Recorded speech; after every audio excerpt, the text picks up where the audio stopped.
ছাত্রদলের সোনালী ফসল, আনোয়ারার কৃতি সন্তান বন্ধুবর শাহজাহান ভাই, আনোয়ারা উপজেলা বিএনপির প্রাক্তন সাংগঠনিক সম্পাদক বিএনপি নেতা আলমগীর ভাই, জাতীয়তাবাদী যুবদল আনোয়ারা উপজেলা শাখার সদস্য সচিব স্নেহের ফারুক সহ মঞ্চ উপস্থিত নেতৃবৃন্দ।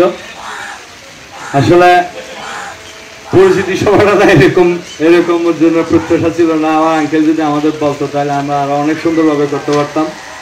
যেখানে কেন্দ্রীয় কমিটির সচিব মহোদয় এসেছেন, আমরা এই অনুষ্ঠানটা আরো অনেক বেশি সুন্দর করা, প্রাণবন্ত করা, জাঁকজমকপূর্ণ করা আমাদের উচিত ছিল। আমাদের এই অনিচ্ছাকৃত অপারগতার জন্য কেন্দ্রীয় সদস্য সচিব মহোদয়ের কাছে আমরা আন্তরিকভাবে দুঃখ প্রকাশ করছি। আমরা অর্ধপাড়াগা বসবাস করলেও রাজনীতির সাথে কম বেশি সবাই সম্পৃক্ত। বিশেষ করে বাংলাদেশে হিন্দু বৌদ্ধ খ্রিস্টান ঐক্য পরিষদ যেটা আছে, সেখানে একটা সম্প্রদায়কে বাদ দিলে বৌদ্ধ সম্প্রদায়ের সাথে কিন্তু জাতীয়তাবাদী শক্তির সাথে একটা আত্মার সম্পর্ক আছে। সেটা হচ্ছে যে বিভিন্ন জাতীয়তাবাদী দলের দুঃসময়ে,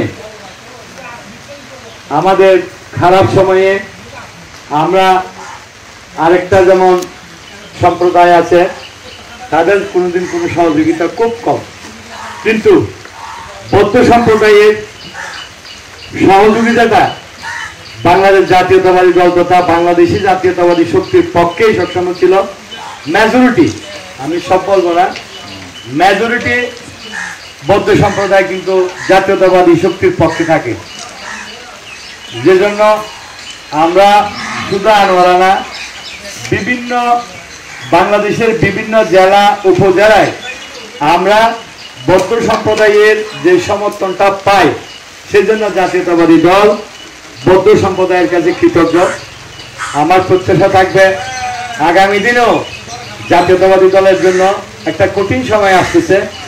সেই কঠিন সময়ে বাংলাদেশ বৌদ্ধ ফোরাম তাদের অতীতের মতো তাদের ভূমিকাটা জাতীয়তাবাদী শক্তির পক্ষে রাখবে, এইটুকু প্রত্যাশা করে আজকের এই নবগঠিত পরিচিতি সভার কমিটির সাফল্য কামনা করে আমার বক্তব্য শেষ করছি।